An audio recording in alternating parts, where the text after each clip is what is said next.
केंद्रीय बस स्थानकासमोरील सरकारी ताब्यातील कृषी भवनामध्ये बेकायदेशीरपणे सुरू असलेले मद्याचे दुकान तात्काळ हटवून ती इमारत पूर्णपणे सरकारच्या ताब्यात द्यावी अशी तीव्र मागणी भारतीय कृषी समाजाचे राज्याध्यक्ष सिद्धगौडा मोदगी यांनी केली आहे. सोमवारी बेळगाव येथे झालेल्या पत्रकार परिषदेत ते बोलत होते. शेतकऱ्यांच्या सेवेसाठी व कृषी उपक्रमासाठी राखीव असलेले कृषी भवन आपला मूळ उद्देश हरवून बसला आहे. गेल्या सुमारे 60 वर्षांपासून विविध व्यावसायिक दुकाने म्हणून वापरले जात असल्याबद्दल त्यांनी नाराजी व्यक्त केली. ಬೆಳಗಾವಿಯ ಹೃದಯ ಭಾಗದಲ್ಲಿರುವಂಥ ಬೆಳಗಾವಿಯ ಕೇಂದ್ರ ಬಸ್ ನಿಲ್ದಾಣದಲ್ಲಿರುವಂಥ ರೈತ ಭವನ, ಕೃಷಿ ಭವನ, ಈಗ ಅದು ಕಳೆದ 60 ವರ್ಷಗಳಿಂದ ಬಾರ್ ರೆಸ್ಟೋರೆಂಟ್ ನಡೆಸೋದು ಮುಖಾಂತರ ಅದೀಗ ಅಪೋಲೋ ಬಾರ್ ಅಂತ ಪ್ರಸಿದ್ಧಿಯಾಗಿದೆ. ಅದು ಒಂದು ಸರ್ಕಾರದ ಬೆಳಗಾವಿ ಕಾಂಟೋನ್ಮೆಂಟ್ ಏರಿಯಾದಲ್ಲಿ ಬರ್ತಕ್ಕಂಥ ಸರ್ವೆ ನಂಬರ್ ರಿಜಿಸ್ಟರ್ ನಂಬರ್ 316 34 ಗುಂಟೆ 34.24 ಗುಂಟೆ ಅಂದರೆ 37,287 ಚದರಡಿ ಇರುವಂಥ ಜಮೀನು.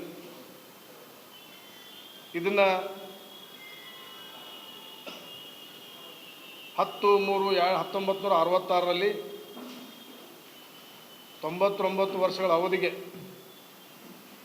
ಶ್ರೀ ನೇಮಿನಾಥ ಹನುಮಣ್ಣವರವರಿಗೆ ಸರ್ಕಾರದಿಂದ 99 ವರ್ಷ ಲೀಸ್ ಪಡ್ಕೋತಾರೆ. ರೈತರಿಗೆ ಕೃಷಿ ಸರಂಜಾಮ, ಮಣ್ಣು ಪರೀಕ್ಷೆ ಕೇಂದ್ರ ಅಥವಾ ರೈತರಿಗೆ ಸಂಬಂಧಪಟ್ಟಂಥ ವ್ಯವಸ್ಥೆಯನ್ನು ಅಳವಡಿಸ್ಕೊಡ್ಬೇಕಂತೇಳಿ ಅದು ಕೆಲವೊಂದು ವರ್ಷಗಳಾದ ಮೇಲೆ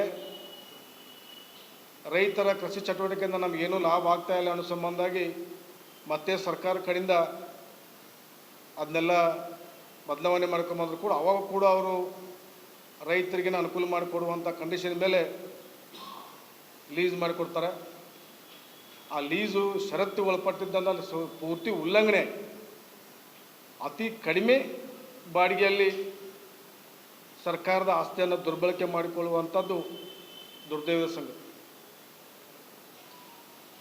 ಕೃಷಿ ಚಟುವಟಿಕೆ ಪೂರ್ವಕವಾಗಿ ನಿರ್ವಹಿಸಬೇಕಾಗಿದ್ದ ಇವತ್ತು ಆ ಭವನ, ಕೃಷಿ ಭವನ ಇವತ್ತು ವಿಸ್ಕಿ, ಬೀರು, ಬ್ರ್ಯಾಂಡಿ, ಸ್ವೀಟ್ ಮಾಟ, ಔಷಧ ಅಂಗಡಿ ಇವನ್ನೆಲ್ಲ ಒಂದು ಲಾಡ್ಜಾಗಿ ಪರಿವರ್ತನೆ ಮಾಡ್ಕೋದ್ರ ಮುಖಾಂತರ ಏನವರು ನೇಮಿನಾಥ್ ಹನುಮಣ್ಣವ್ರ ಮಕ್ಕಳು ಅವ್ರ ಕಾಲದಿಂದನೂ ಕೂಡ ಅದನ್ನು ಖಾಸಗಿ ಆಸ್ತಿಯಾಗಿ ಪರಿವರ್ತನೆ ಮಾಡ್ಕೊಂಡ್ರೆ ಸ್ವಯಶವಾಗಿ ಐಷಾರಾಮಿ ಜೀವನ ಮಾಡ್ತದೆ. ತಾವೆಲ್ಲ ನೋಡಬೇಕು. ಇದನ್ನು 60 ವರ್ಷಗಳಿಂದ ವಿಸ್ಕಿ ಬಾರ್ ಮಾಡ್ತದ್ದು ಸಹಿತ PWDಗೆ ಸಂಬಂಧಪಟ್ಟಂಥ ಅಧಿಕಾರಿಗಳು ಗಮನಿಸಿದೆ. ಅಧಿಕಾರಿಗಳು ಶಾಮೀಲಾಗುವ ಮುಖಾಂತರ ಅದನ್ನು ದುರ್ಬಳಕೆ ಮಾಡಿಕೊಂಡು ನಮ್ಗೆ ಸ್ಪಷ್ಟವಾಗಿ ಕಾಣ್ತದೆ. ಆಮೇಲೆ ಇದ್ರ ಸಲುವಾಗಿ ನಮ್ಮ ಭಾರತೀಯ ಕೃಷಿ ಸಮಾಜ ಸಂಘಟನೆಯಿಂದ 2016ರಿಂದ ನಾವು ಸತತವಾಗಿ ಪ್ರಯತ್ನ ಮಾಡ್ತೇವೆ. 2 ವರ್ಷ ನಮಗೆ ಅವು ದಾಖಲೆ ಕಾಂಟೋನ್ಮೆಂಟ್ಗೆ ಬರ್ತಿತ್ತು ಅಥವಾ PWDಗೆ ಬರ್ತು ಅನ್ನೋಂಥದ್ದು ನಮ್ಗೆ ವಿಷಯ ಗೊತ್ತಾಗಲಿಲ್ಲ. ತಡವಾಗಿ ನಮಗೆ ಬೆಳಕಿಗೆ ಬಂದಾಗ ನಾವು ಇದನ್ನ ಫಾಲೋ ಅಪ್ ಮಾಡ್ಕೊಂಡು ಬಂದಿದ್ದೀವಿ. ಇವತ್ತು ಅದನ್ನು ಸರ್ಕಾರದ ಇಲಾಖೆಗೆ ದಾಖಲೆ ಸಲುವಾಗಿ ಅರ್ಜಿ ಸಲ್ಲಿಸಿದ್ರು ಕೂಡ ನಮಗೆ ದಾಖಲೆಗಳು ಸಿಗ್ತಾಯಿಲ್ಲ. ಇದನ್ನು ಕೇವಲ ಬರೀ ಅಧಿಕಾರಿಗಳು, PWD ಅಧಿಕಾರಿಗಳು ಕೋರ್ಟ್ನಾಗ ತಡೆಯಾಜ್ಞೆ ಐತಿ ಅಂತ ಹೇಳೋ ಮುಖಾಂತರ ಅವರು ಅದನ್ನು ದಾಖಲಿಸ್ಕೊತ ಏನು ದಾಖಲಿಸ್ಕೊಂಡು ಹೋಗಿದಾರಪ್ಪ ಅಂತಂದ್ರೆ ಹಲವಾರು ವಿಷಯಗಳನ್ನು PWD ಇಲಾಖೆ ಗಮನಕ್ಕೆ ತೊಗೊಂಬಂದು ಅದನ್ನು ಷರತ್ತೆಲ್ಲ ಉಲ್ಲಂಘನೆ ಆಗೈತಿ. ಇವತ್ತಿನ ಮಾರುಕಟ್ಟೆಗೆ ಆಗಿನ ಮಾರುಕಟ್ಟೆಗೆ ಸಾಕಷ್ಟು ವ್ಯತ್ಯಾಸ ಆದರೂ ಕೂಡ ನೀವು ಇನ್ನೂ ಮಟ್ಟ ಕ್ರಮ ಕೈಗೊಂಡಿಲ್ಲ ಅಂಥೇಳಿ ಸಾಕಷ್ಟಾಗಿ ನಾವು ಹೋರಾಟ ಮಾಡಿ ಅಲ್ಲಿ ಅಬಕಾರಿ ಈ ಸ್ಕೀಮ್ ನಡೀತಕ್ಕಂಥ ವಿಶೇಷತೆ ಅವ್ರಿಗೆ ಗೊತ್ತಿರಲಿಲ್ಲ. ಅವರು ಕೂಡ ದಾಖಲೆ ಯಾವಾಗ ತರಿಸ್ತಾರಂತಂದ್ರೆ 27/1/2023 ಎಕ್ಸೈಸ್ ಆಫೀಸ್ ಕಡೆಯಿಂದ ಪೇಪರ್ ತರಿಸ್ತಾರೆ ಅವರು. ಇದು ಬಾರ್ ಯಾರ ಹೆಸರಲ್ಲಿ ಐತಪ್ಪ ಅಂತಂದ್ರೆ ಶ್ರೀ SE ಮನೋಚಾರಿ ರಿಜಿಸ್ಟರ್ ನಂಬರ್ ತಮಗೆ ದಾಖಲೆಗಳನ್ನ ಕೊಟ್ಟಿದ್ದೇನೆ. ಯಾಕಂತಂದ್ರೆ ಒಂದು ಸರ್ಕಾರಿ ಆಸ್ತಿಯನ್ನು ಲೀಸ್ ತೊಗೊಲಿ, ಡೀಡ್ ತೊಗೊಲಿ, ಯಾವುದೇ ತೊಗೊಳ್ಳೋ ಸಹಿತ ಆ ವ್ಯಕ್ತಿ ಆ ಸತ್ತ ಮೇಲೆ ರದ್ದಾಗ್ತದೆ. ಅದಕ್ಕಿಂತ ಪೂರ್ವದಲ್ಲಿ ಈ ಕೊಟ್ಟಂಥ ಷರತ್ತನ್ನು ಉಲ್ಲಂಘನೆ ಮಾಡಿ ಉಪಗುತ್ತಿಗೆಯಾಗಿ ಅಲ್ಲಿ ಸುಮಾರು 10 ಅಂಗಡಿಗಳಿಗೆ ಅವರು ಬಾಡಿಗೆ ಕೊಟ್ಟಿದ್ದನ್ನು ಯಾರೂ ಗಮನಿಸಿರಲಿಲ್ಲ. ಅದನ್ನು ತಾವೆಲ್ಲ ಅರ್ಥ ಮಾಡ್ಕೋಬೇಕು. ಅಲ್ಲಿ ರಿಜಿಸ್ಟರ್ ನಂಬರ್ ತಮಗೆ ಕೊಟ್ಟೇನು ದಾಖಲಾಗ CL9 ಅನ್ನೋ ಪರವಾನಗಿ ಪಡ್ಕೊಂಡು ಅವರು ಎಕ್ಸೈಸ್ ಆಫೀಸರ್ ನಮ್ಗೆ ಡಿಪಾರ್ಟ್ಮೆಂಟ್ ಪತ್ರ ಕೊಟ್ಟರು. ಅಲ್ಲಿ ಸುಮಾರು 10 ಜನಕ್ಕೆ ಒಳ ಬಾಡಿಗೆ ನೀಡಿದ್ರೆ ಗೊತ್ತಿದ್ದು ಸಹಿತ ಅಧಿಕಾರಿಗಳು ಜಾನಮೌನ ವಹಿಸಿದ್ದು ತುಂಬ ಇದರಲ್ಲಿ ರಾಜ್ಯ ಮತ್ತು ಜಿಲ್ಲಾ ಮಟ್ಟದ ಅಧಿಕಾರಿಗಳು ಕೈ ಮೇಲೆ ಶಾಮೀಲ್ ಐತೆ ಅನ್ನುವಂಥ ಸ್ಪಷ್ಟವಾಗಿ ನಮಗೆಲ್ಲ ಗೊತ್ತಾಗಿದೆ. ಅದಕ್ಕಾಗಿ ಇವತ್ತು ನಾವು ತಮ್ಮ ಮುಖಾಂತರ ಕೇಳೋದು ಇಷ್ಟ, ಇವತ್ತು ಅವೆಲ್ಲ ನೋಡ್ಬೋದು ನೀವು. ಯಾಕಂದರೆ ಇಲ್ಲಿ ಬಾಡಿಗೆ ಇವತ್ತು ಹೃದಯ ಭಾಗದ ಒಂದು ಸ್ಕ್ವೇರ್ ಫುಟ್ ಎಷ್ಟು ಬಾಡಿಗೆ ಐತಿ, ಇವತ್ತು ಕೇವಲ 40,000 ರೂಪಾಯಿಯನ್ನು ತಿಂಗಳಿಗೆ ಮಾಸಿಕ ಬಾಡಿಗೆಯನ್ನು ತುಂಬುವಂಥ ಕೆಲಸವನ್ನು ಅವ್ರು ಮಾಡ್ತಾರೆ. ಆಮೇಲೆ ಬೆಳಗಾವಿಯ ಅದರಲ್ಲಿ ಆದಂಥ ಅವ್ಯವಹಾರನ ಗೊತ್ತ ಮಾಡ್ಕೊಂಡು ಅದನ್ನು ಬಾಡಿಗೆಯನ್ನು ವಸೂಲಾತಿ ಮಾಡ್ಬೇಕಂತೇಳಿ ರಾಜ್ಯ ಮಟ್ಟದಲ್ಲ ಚರ್ಚೆಯಾಗಿ ಆ ನಂತರ ವಸೂಲಾತಿ ಮಾಡೋ ಸಂಬಂಧವಾಗಿ ಬೆಳಗಾವಿ ಜಿಲ್ಲಾಧಿಕಾರಿಗಳನ್ನ ಆರ್ಬಿಟ್ರೇಷನ್ ಆಫೀಸರ್ ಅಂತ ನೇಮಕ ಮಾಡ್ತಾರೆ. ಆರ್ಬಿಟ್ರೇಷನ್ ಆಫೀಸರ್ ಮಾಡೋ ಬಳಿಕ ಇಲ್ಲಿ ಸೆಕೆಂಡ್ ಪೇಜ್ ತಮಗೆಲ್ಲ ಕೊಟ್ಟೆನ್ನ 2020-2007 ಅಗತ್ಯ ಕ್ರಮ ಕೈಗೊಳ್ಳುವ ಪ್ರಕಾರ 1997 1987 ಅಲ್ಲಿಂದ 1050 1987 ತೊಂಬಂದ್ರೆ ಇದು ಹೆಂಗಿರ್ತೈತಿ ಕಂಡೀಷನ್ ಅಂತಂದ್ರೆ ಪ್ರತಿ ಬಾಡಿಗೆಯನ್ನು 10 ವರ್ಷಕ್ಕೊಮ್ಮೆ ಪರಿಷ್ಕರಣೆ ಮಾಡ್ಬೇಕಂತ ಕಂಡೀಷನ್ ಹಾಕಿ ಕೊಡ್ತಾರೆ. ಇದೆಲ್ಲ ಅವೈಜ್ಞಾನಿಕವಾದಂಥದ್ದು. 10 ವರ್ಷಕ್ಕೊಮ್ಮೆ ಬಾಡಿಗೆಯನ್ನು ಪರಿಷ್ಕರಣೆ ಮಾಡೋ ಮುಖಾಂತರ ಎಷ್ಟು ಅದ್ರ ಬಗ್ಗೆ ಆಗೈತೆ ಅನ್ನುವಂಥದ್ದನ್ನು ತಮಗೆ ನಾವು ಯೋಚನೆ ಬಿಟ್ಕೊಡ್ತಾನೆ ನಾನು. ಆಮೇಲೆ 1987 1050 ಬರ್ತೈತಿ. ಆಮೇಲೆ 87 92 4100 ರೂಪಾಯಿ ಬರ್ತೈತಿ. ಇವತ್ತು ಅದು ಏನಾಗೈತಾರೆ ಕೇವಲ 2016-17ಕ್ಕೆ 42,700 ರೂಪಾಯಿಯನ್ನು ಮಾಸಿಕ ಬಾಡಿಗೆಯನ್ನು ಫಿಕ್ಸ್ ಮಾಡಿದ್ದಾರೆ. ಇದು ಮೇಲಿನ ಅಮೌಂಟನ್ನು ಆರ್ಬಿಟ್ರೇಷನ್ ಮುಖಾಂತರ ವಸೂಲು ಮಾಡೋಕ್ಕೆ ಹೋಗಿ ಅದಕ್ಕೂ ಒಂದು ಅಮೌಂಟ್ ಫಿಕ್ಸ್ ಮಾಡಿರ್ತಾರೆ. ಆ ಅಮೌಂಟನ್ನು ವಸೂಲು ಮಾಡೋಕ್ಕೆ ಹೋಗ್ಬೇಕಾದ್ರೆ ಅದಕ್ಕೆ ನಮ್ಗೆ ಆ ಕಟ್ಟಡ ಮೇಂಟೈನ್ ಮಾಡೋದಾಗಲಿ ಅಥವಾ ಅದನ್ನು ದುರಸ್ತಿ ಮಾಡೋದಾಗಲಿ ನಮ್ಗೆ ಖರ್ಚು ತುಂಬಬೇಕಾದ್ರೆ ಅದಕ್ಕೂ ಅಷ್ಟೇ ಅಂತಂದು ಜನ. ಇದೆಲ್ಲ ಏನು ಆಸ್ತಿಯನ್ನು ಹೊಡೆತ ತೊಗೊಂಡ್ಬಿಡೋದು ಅಷ್ಟೇ ಕೆಲಸ, ಲಾಭ ತಗೊಳ್ಳೋದು. ಈ ಎಲ್ಲ ಲಾಭ ಮಾಡ್ಕೊಬೇಕಾದ್ರೆ ಸರ್ಕಾರಕ್ಕೆ ಎಷ್ಟು ಹಾನಿ ಆಕೈತೆ ಅನ್ನುವಂಥದ್ದನ್ನು ಇವತ್ತು ತಮಗೊಂದು ಸಂಕ್ಷಿಪ್ತವಾಗಿ ನಾವು ಇಷ್ಟ ತಮಗೆ ತಿಳಿದ ನಾವು ಮಾಹಿತಿ ಅಂತ ತಮಗೆ ಕೊಟ್ಟಿದ್ದೀನಿ. ಅದಕ್ಕಾಗಿ ಅವ್ರು ಏನು ಮಾಡಿದಾರೆ, ಮತ್ತೆ ಇನ್ನೊಂದು ಏನಾಗೈತೆ ಅಂದರೆ ಆ ನೇಮಿನಾಥ್ ಹನುಮಣ್ಣವರು ಸಾಯ್ತಾರೆ. ಸತ್ತ ಮೇಲೆ ಆತಗೆ ವಾರಸ ಯಾರಂದು ಗೊತ್ತಿಲ್ಲ, ಅವ್ರು ಸುಮಾರು 5 ಜನ ಮಕ್ಕಳು ಅವ್ರ ವಂಶಸ್ಥರು ಅಂತ ತಿಳ್ಕೊಂಡು 5 ಜನ ಅವರು ಈಗೇನು ಇದೆಲ್ಲ ವಿಷಯ ಎಲ್ಲ ತೆಗೆದುಕೊಟ್ಟ ಮೇಲೆ ಅದನ್ನ PWD ಇಲಾಖೆಯೆಲ್ಲ ಕೂಡ್ಕೊಂಡು ನೀವೆಲ್ಲ ಷರತ್ತೆಲ್ಲ ಉಲ್ಲಂಘನೆ ಮಾಡಿದಿರಿ, ಈ ಕಟ್ಟಡನ ತೆರವುಗೊಳಿಸ್ಬೇಕಂತ ನೋಟಿಸ್ ಕೊಡ್ತಾರೆ.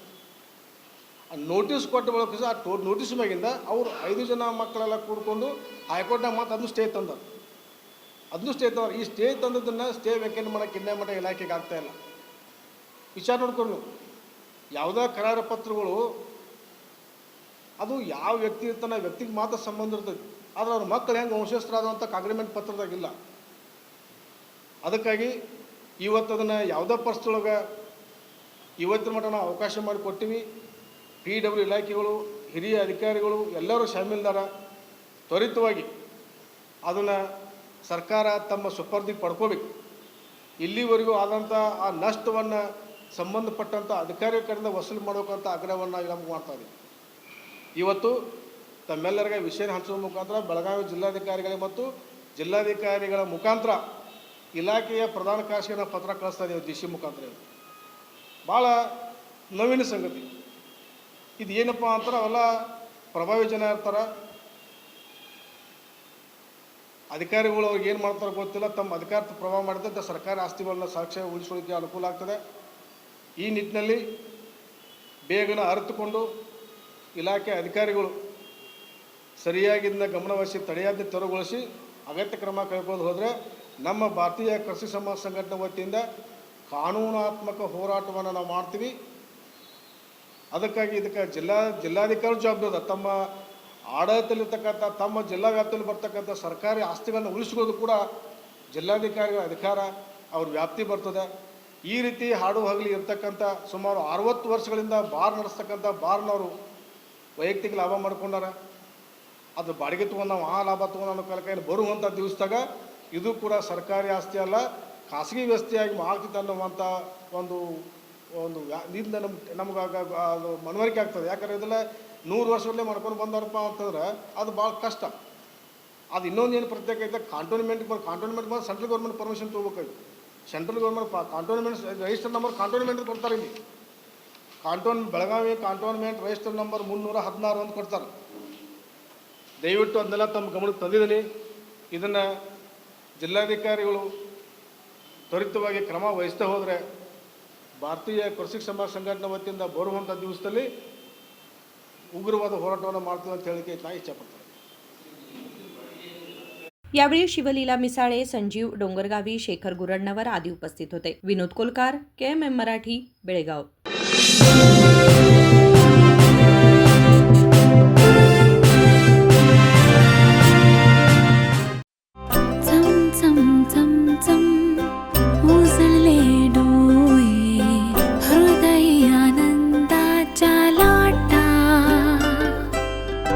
शुभ क्षण आले, क्षण प्रेमळ है, रेशमात गुंफून सोनेरी.